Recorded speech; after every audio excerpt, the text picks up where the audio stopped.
What is going on, ladies and gentlemen? Episode 27 of the Sports Spectator podcast. We are back. Episode 27, the Rudy Gobert episode. That's right, a recall back to COVID times, as we all know that was the guy that basically gave the entire National Basketball Association COVID with his ridiculous press conference. If you do not know what I am talking about, please feel free to look it up. It is actually hilarious looking back on it now. But anyways, we are not here to talk about COVID. We are here to talk about a slam-packed agenda that we have for today. We are talking about Copa America final. Lot to talk about. Holy shit, so much to talk about. I am depressed. I am suicidal, but still, I continue. Fuck it, we ball. That is our motto. We're going to be talking to you guys about the Miami Heat, the Miami Dolphins, and then we will also talk to you guys about a very special giveaway that we will be doing. So make sure that you stick around until the end of today's episode. But John, so good to see you. You look really great. I kind of hate you right now because of the jersey you're wearing. But that's fine. I will admit it's a very aesthetically pleasing jersey. But how are you doing, dude? You look good. I know we're both a little tired. How's life? I'm good. Today was tiring. Sunday night was hour and a half delay for some special people. Some say your people at the Hard Rock Stadium. But I'm not an Argentina fan, but this is a beautiful jersey. Blue is my favorite color, and they have multiple shades of it on this jersey, and a big shout out to Adidas for this jersey. $150 for this jersey. Pretty crazy, but I'm great, man. How are you doing?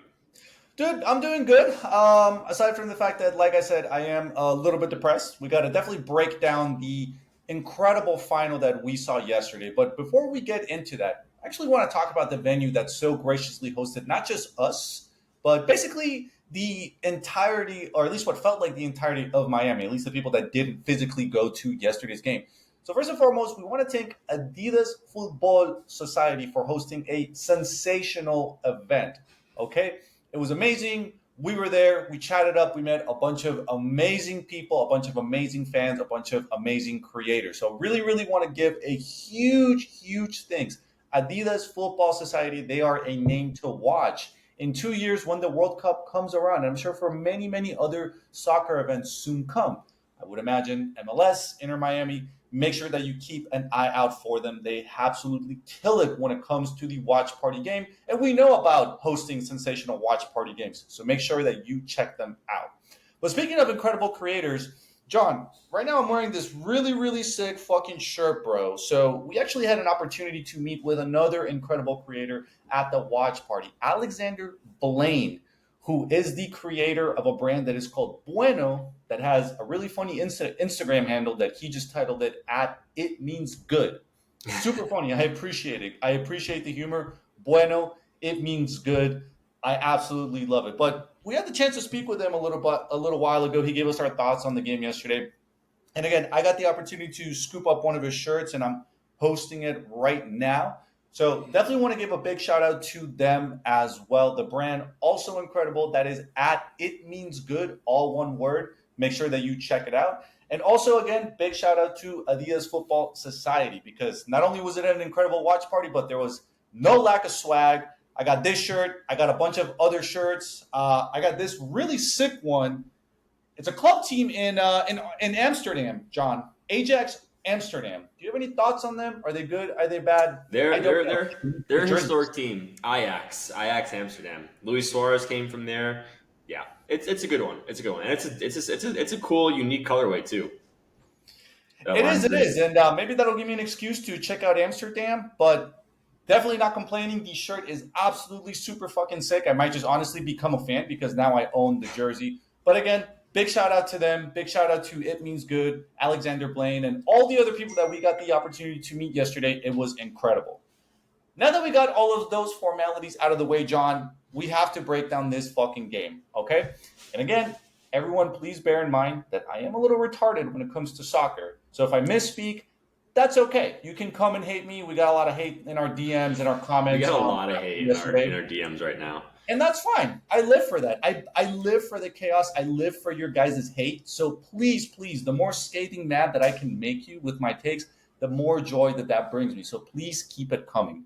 And the more growth to our brand you give us. So thank you. Your hate literally, figuratively grows us. Literally. Like some girlfriend in an abusive relationship, we only get stronger the more you abuse us, okay? So That's a direct experience. Keep it going, Daddy. Keep abusing this guy. We live for the hate in the comments. So please, please, please. All right, John. Yesterday's game, Colombia Argentina. Again, unless you've been living under a rock, metaphorically or physically, you should be aware how it ended. Colombia, unfortunately, even though we had the most incredible Cinderella run of this decade, we came just slightly short by one goal. That got scored basically right after or right around minute 120. Which first and foremost, this fucking match going to minute 120.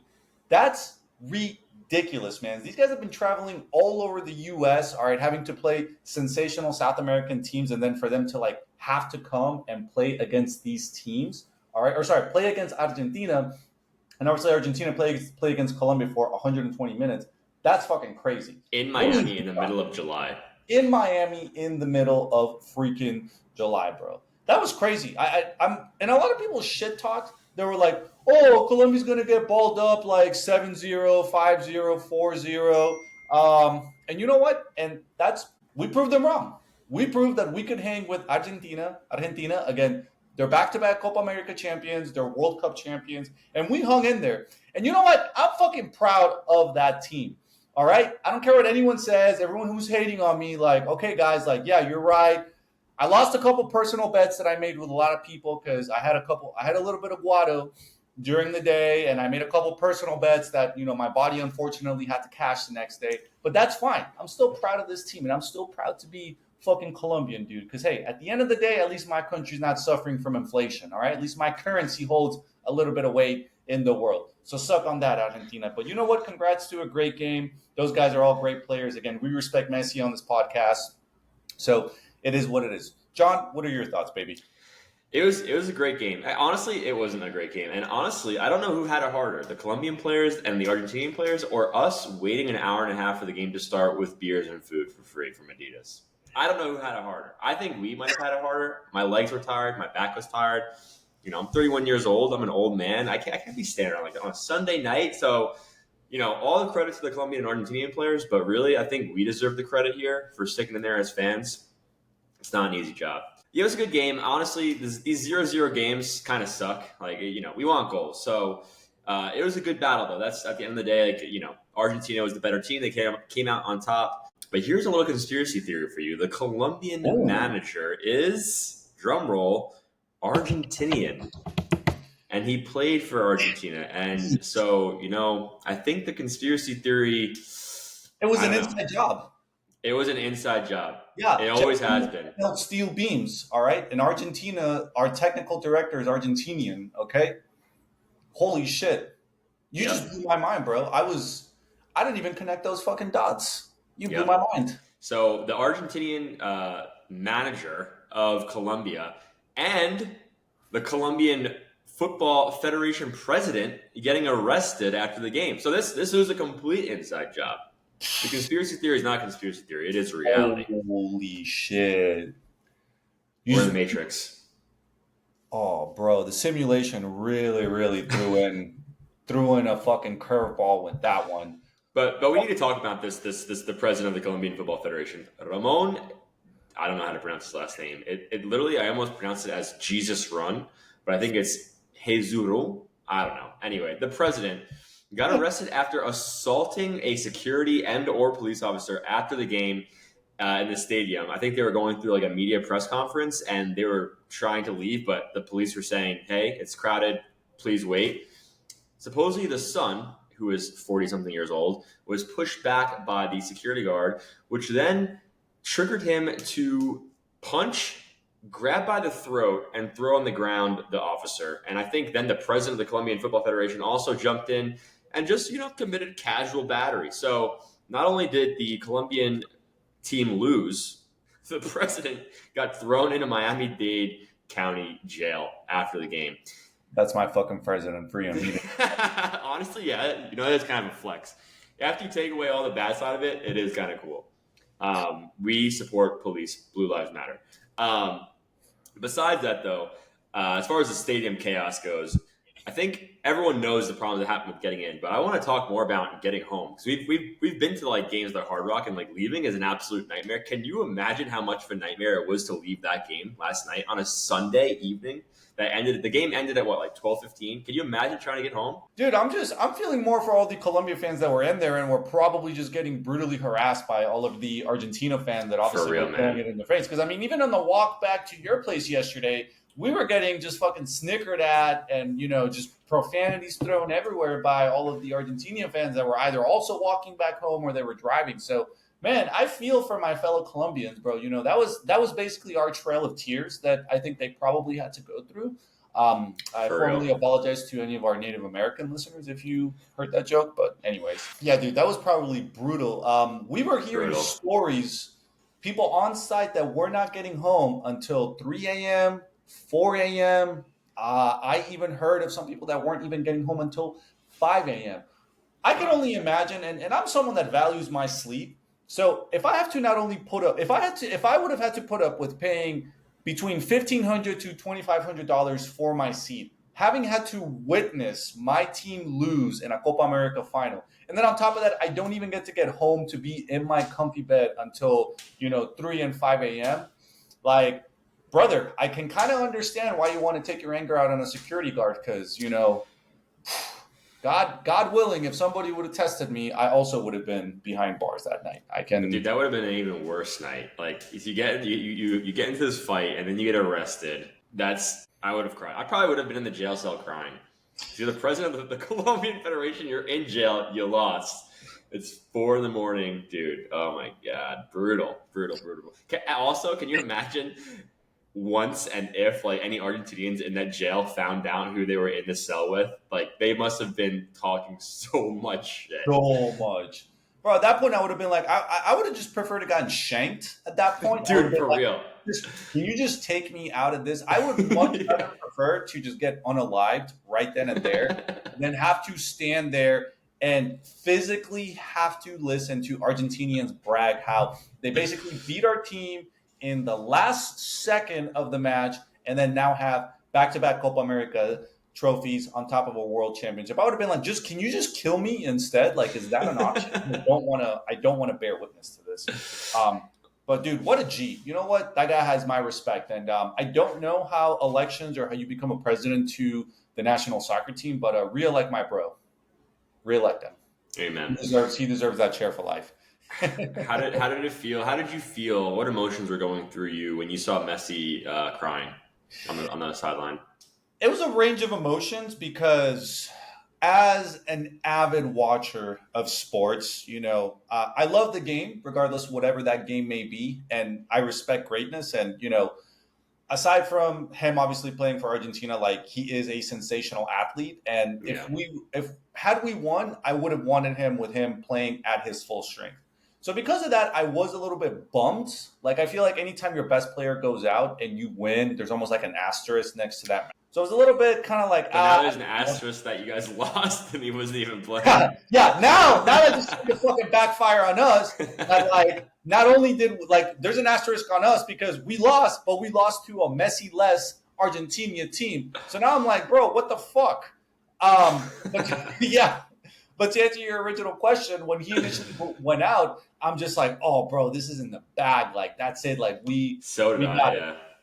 But Yeah. okay, counterpoint to that, what does this say about the Argentina team? And maybe what does that say about Messi in general? That they started playing better in Mhm. his absence than with him being on the field. John, what do you think that implies for Inter Miami? Are we cooked in the future because of that? No, we're not cooked. I mean, for me, it just kind of just encapsulates the fact of like team and team sport. Like that's why it's such a beautiful game because between like the confidence and the emotions, at the end of the day, it's a team. And so, I mean, the real best player on the Argentina team is their keeper, Dibu, and he stepped up and I think he's the real like leader. Of course, like Messi's kind of like the Messiah, no pun intended, Messiah, but they lift each other up, and especially when he went out, like they stepped up to the plate. Argentina is such a fine-tuned team, and they have just straight up probable corruption on their side too. So I don't think we're cooked. I think Messi will,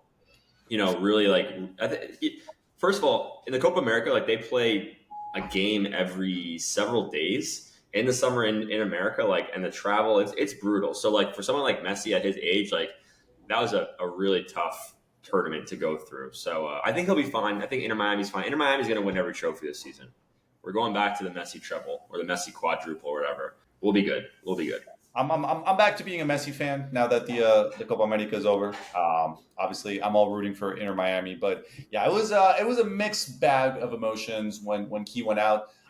So I don't know what the fuck Colombia was doing that they couldn't capitalize on the opportunity that arguably their best player was out for the remainder of the match. Like it is what it fucking is. But a lot of people, and this is something I've been reading a lot today. A lot of really shitty Colombian fans are blaming our keeper Camilo Vargas for basically giving up that last minute goal. And you know what? To you guys, like, fuck you guys, and like for basically writing on him when he's probably the only reason we were even there to begin with. Literally, this whole tournament, the guy showed out like so many open shots, so many shots on goal that should have been goals that he blocked. Okay. And again, minute 120, the guy was probably exhausted. Okay. Match started late. Again, he's been traveling for like weeks at this point, been playing for 2 hours. He had blocked so many shots up until this point, and like, God forbid he like slightly let one go. All right. He's still human, guys. Okay. He's a little bit more Wow. superhuman than the rest of us. But like, I'm sorry, if you're shitting on him for basically losing us the match, I think you are a fair weather fan. Okay. And I think secretly, you're probably an Argentinian person just going on forums and pretending to be a Colombian fan to make fun of him, because any real Colombian would definitely say that he was a huge reason that we were there to begin with. Okay? That's all I got to say That about was a that. great take one, and I completely disagree with you. That man lost you guys that game. That Fair. man lost you that Okay, game. so that was probably you on basically on Twitter or whatever, just going off and being like, "Oh, Camilo Vargas lost us the game." Like, I can't believe it. Like, how many burners do you have, John? Say it Not right now. enough. Say I it out need right. more. I need more. Instagram stopped me from making new accounts. So Yeah, yeah. yeah. I bet you gotta. Yeah, I should have figured. I should have figured. You basically betrayed me by wearing that jersey, even though it's beautiful and makes your eyes pop. With all due respect, But no, dude, your take is true. It's true, but it is what it is. Like you're a professional keeper. You're on the biggest stage, and that's one of those moments that you're defined by. Unfortunately, he's an older guy. He's like 35, Vargas. But dude, the ball was kicked literally through his arm. at his neck, Yeah, and he ducked. And yeah. like that was a horrible shot from Lautaro Martinez. Like, but it proves like everyone says in soccer, like, hey, just put it on target, just put it on target, and that's like coaches should replay that goal and moment to their kids when they talk about that, because literally get it on target, you have a chance. And yeah, that won the Copa America with it. So That huge is moment. true.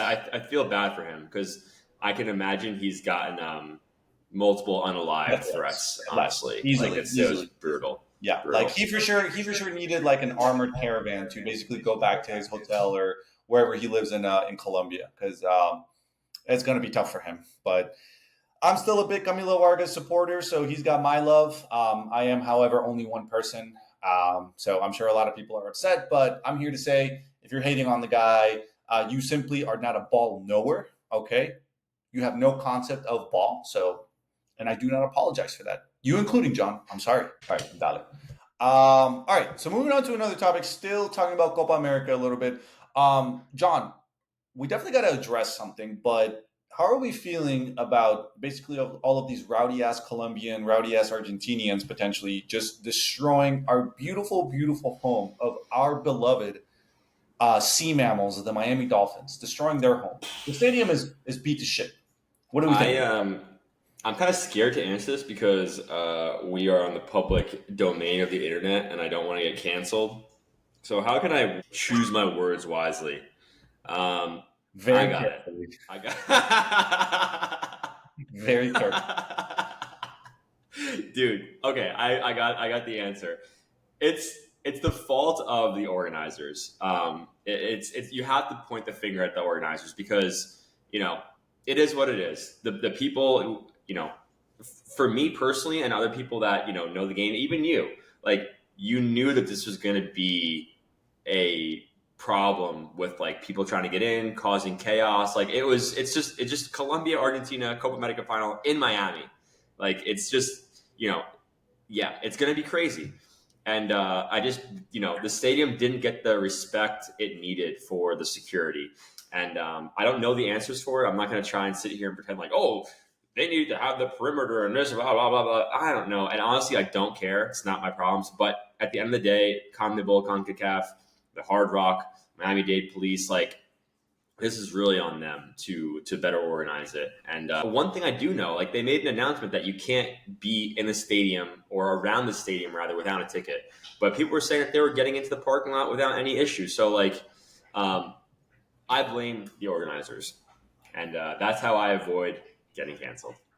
So here's a thought-provoking question for you, John. Is this foreshadowing to potentially what might be an incredibly chaotic World Cup here in the States? Because Hard Rock will be hosting a few matches. I think they're even hosting one of the semifinals, like definitely ones that are like, round of eights, round of 16, one of the big ones. So do you think this might have been a wake-up call for certain stadiums that it's like, hey, listen, if you're not getting your fucking security in order, you could be next, and your stadium could also be destroyed by a bunch of crazy, coked up Colombians? I assume they were. I don't know.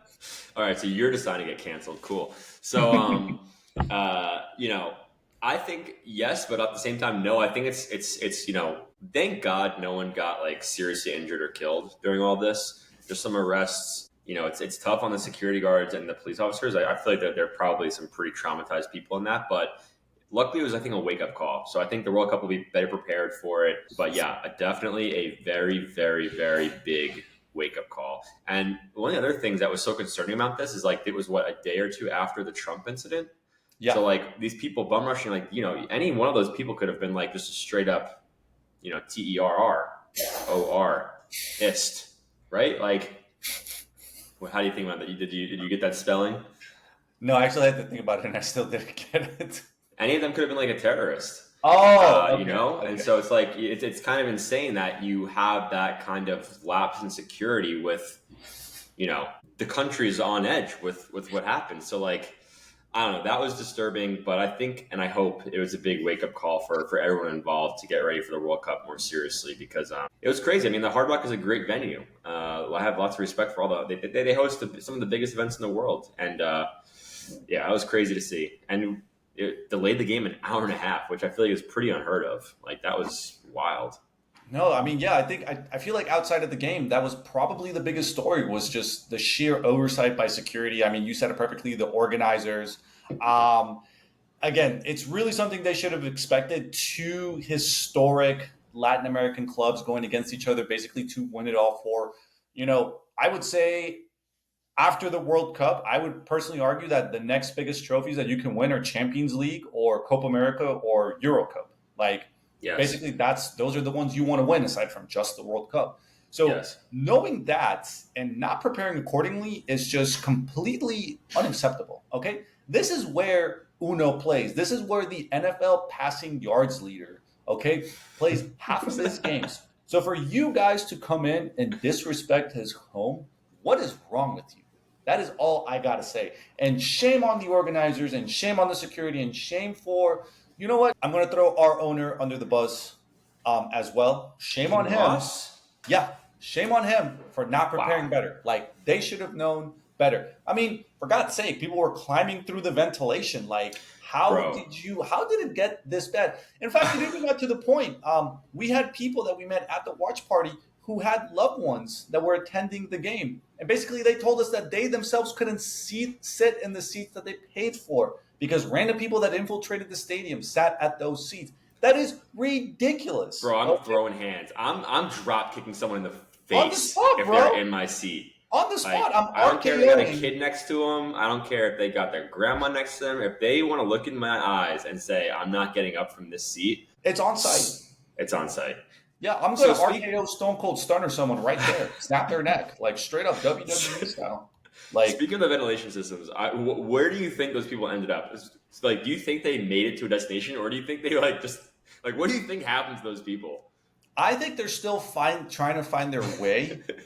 I feel like they're still like, do you guys think the game started? And it's like, no, we would have heard it by now. And they're like, what's all that noise? Like, we're hearing celebration, goals getting scored. Like, what do you guys think that is? Like, no, that's something else. They're probably still there. Okay. So, That was you bizarre, know, dude. When I saw that, I was like, I feel like that had to be an inside job. Like someone that worked at the service group there was like, all right, I have the Mission Impossible entry plan for you guys. And like they popped out in some like weird maintenance room or something. Like that was just so bizarre. Like who the fuck is opening up the ventilation system like that? And someone had to say, this is the spot. I actually have a funny story to say, and I'm not going to name any names because these are personal people that we know. But we had a tentative invite to actually go to the game, not through actual tickets, mind you, not getting tickets and attending the game, but basically it was through this convoluted plan where we were essentially going to pretend to be workers at some of the venues that were selling food.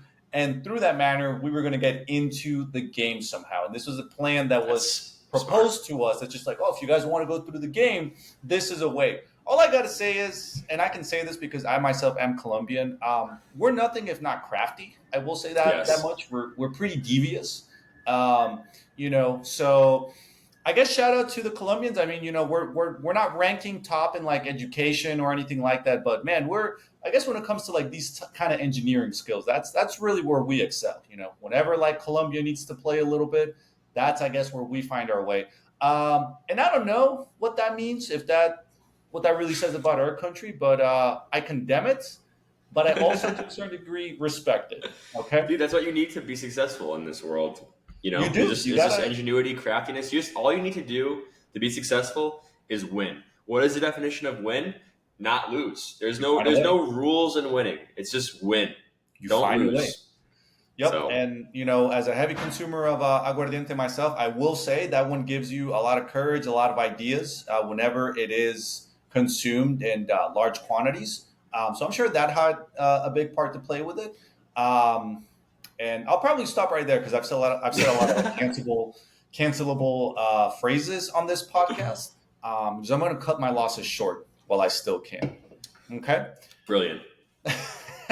But other than that, guys, but yeah, in all seriousness, it was a sensational match. Again, big congratulations to Argentina. Again, they were obviously the better team. Shout out to Messi. I mean, definitely adding to his legacy. I'm sure 20 years from now, I'll be able to look back and say, like, hey, like, I witnessed that game. I witnessed Messi play a lot of times. And, obviously this guy's his first ballot all-time Hall of Famer.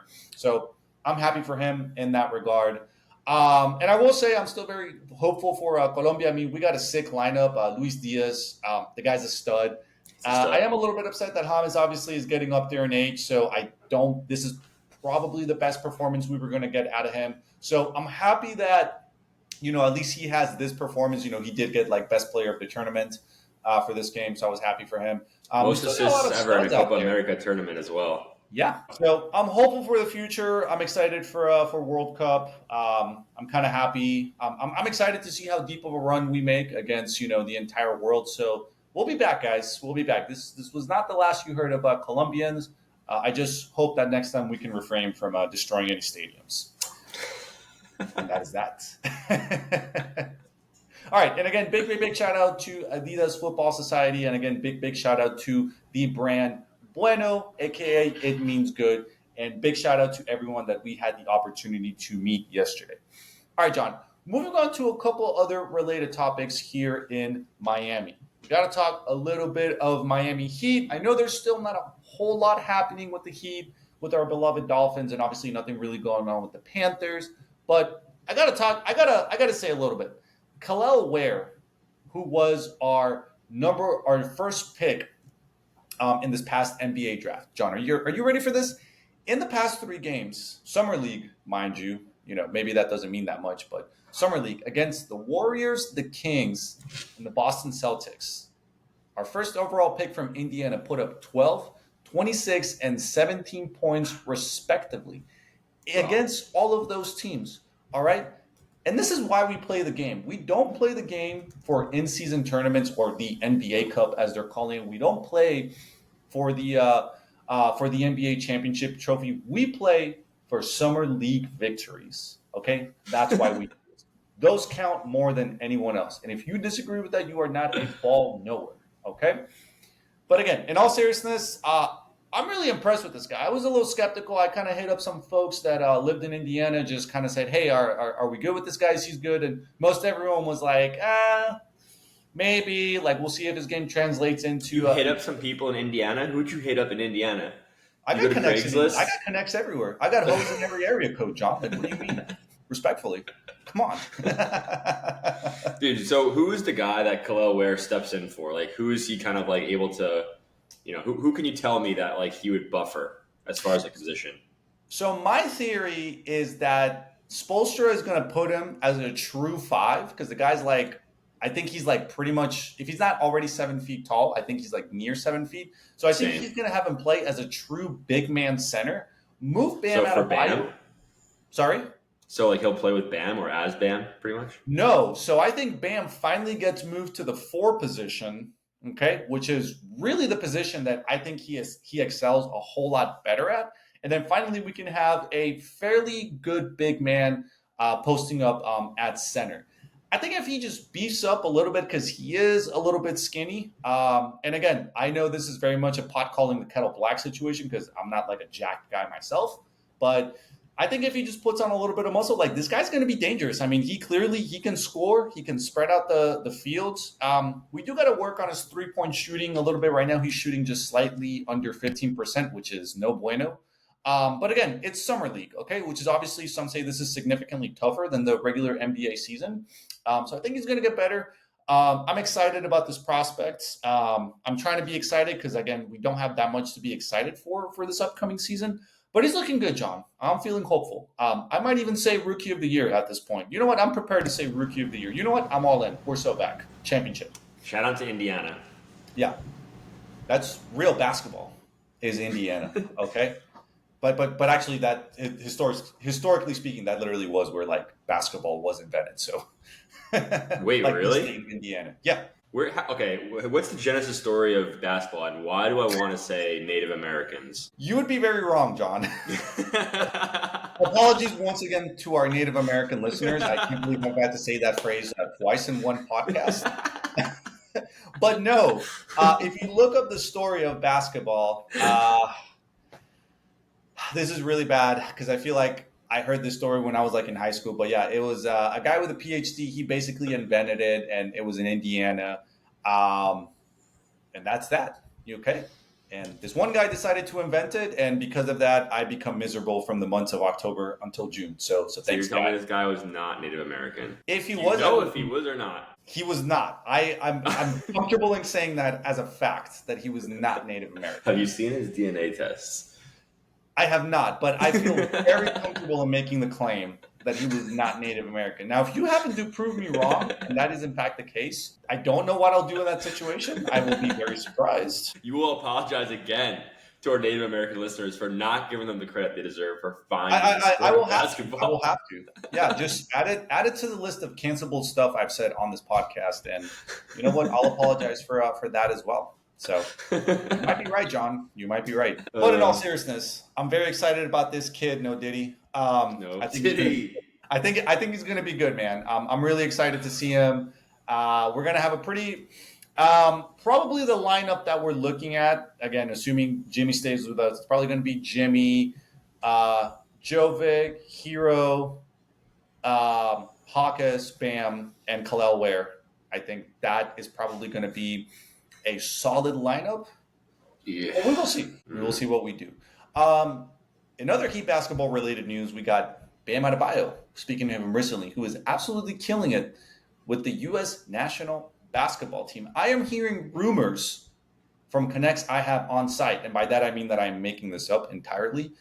Some are saying that he is actually the best player in Team USA basketball. He was so good, in fact, that he was the reason why Kawhi Leonard backed out of playing for Team USA basketball. And again, I want to make a full discrepancy that is a lie. I am making that up. I am just purely shit talking. Okay, that is not news. So if you chose to believe that, that is on you.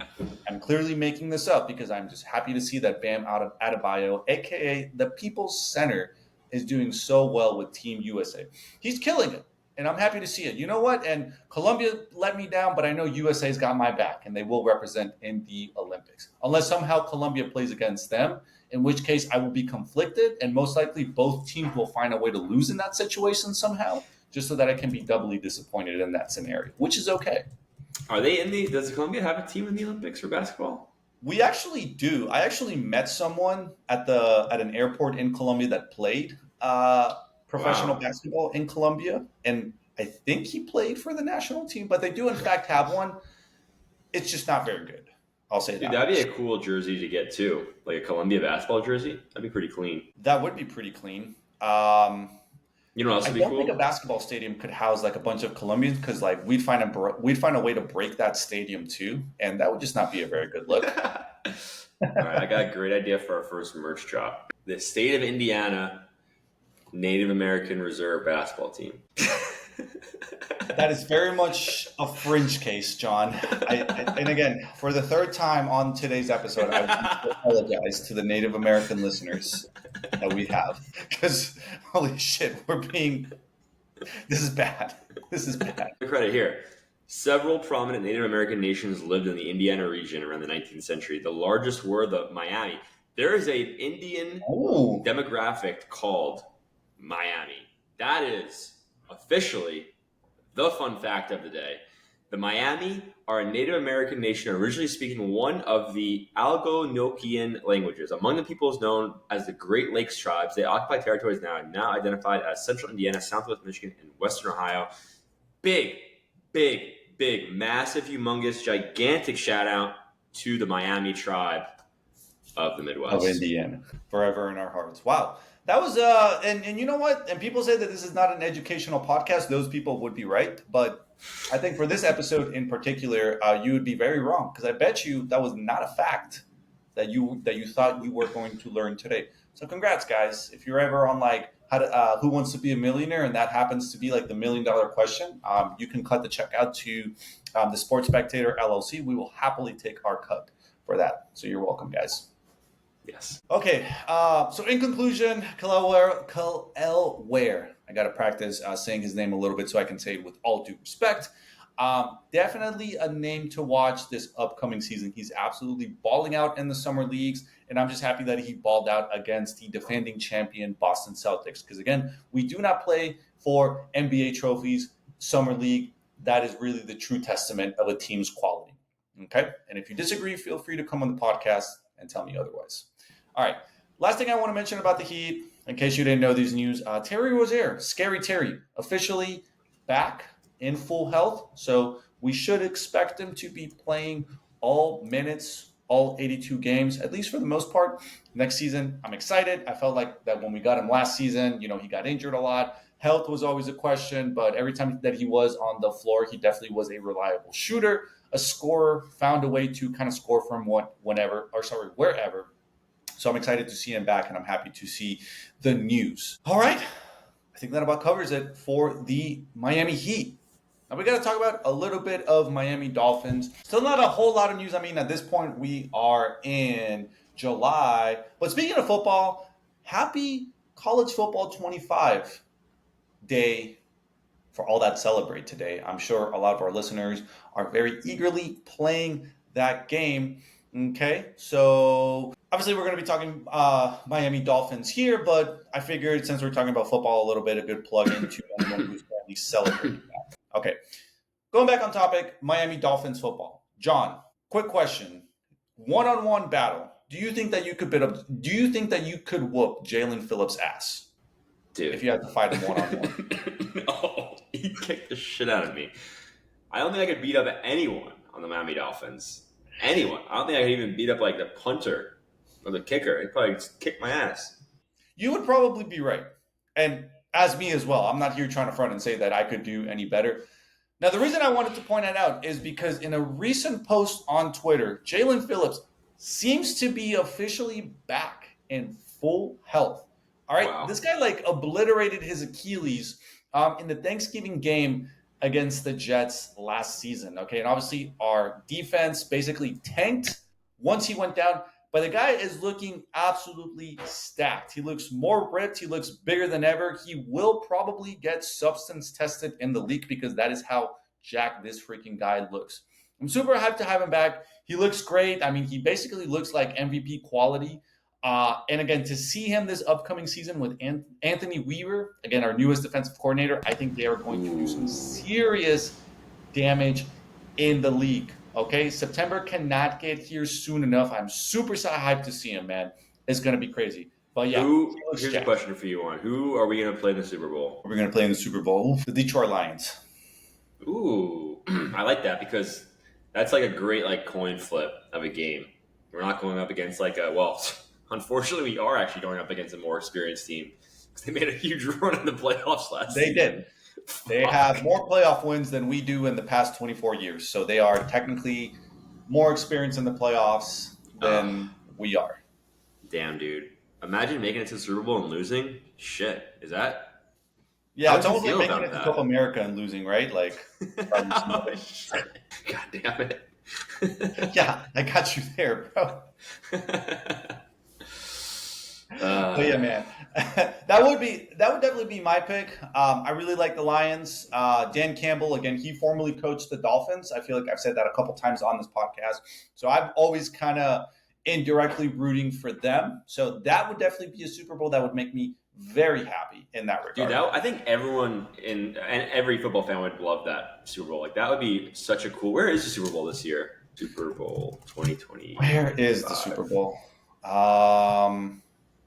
Ooh, it's in motherfucking New Orleans. That would be lit. That would be lit. Caesar's Palace Superdome. Like I said, that would definitely get my pick for the Super Bowl. Detroit Lions, Miami Dolphins. Sign us up. I feel like I lost my train of thought there. But yes, Jalen Phillips looking absolutely stacked. He looks healthy. I'm excited. Moving on to another topic.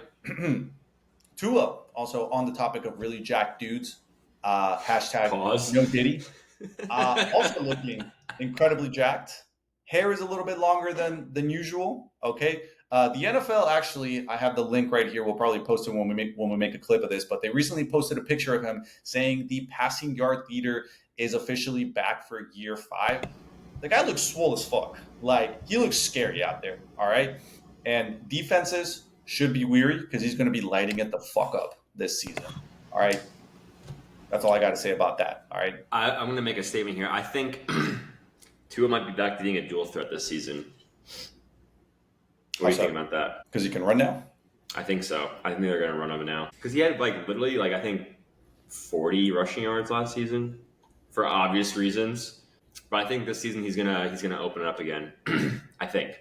I don't know. Well, you know what, John? As your podcasting partner, I very much hope that you are right because, as I've said it many times on this podcast, this is probably my last year that I have a little bit of hope left in the tank.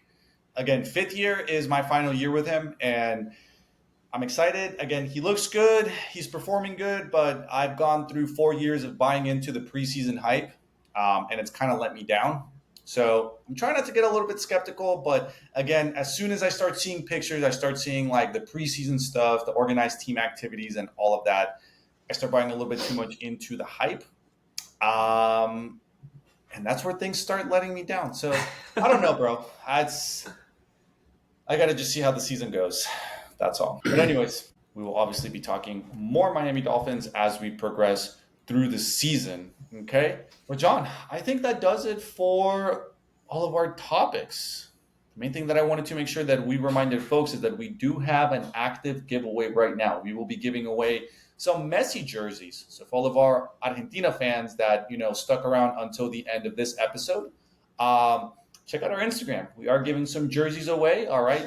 Check out I said jerseys. I meant to say shirts. We will be giving away some shirts. It's got Messi all over it. Check out one of our recent Instagram posts to find out how you can get your hands on one of those shirts. Of course, you have to be following us on our socials if you want to be eligible to get these sick, very sick shirts. Again, I'm very jealous because I wish these were saying like James instead. But again, I figured the shirts could go to better use than us having them. John, what are your thoughts? I agree. I mean, I've got this one on. Maybe wearing this on my soccer games, but the other one is it's for the people. It's for the streets. I'm not saying that the people that are going to win are from the streets, but you know what I mean.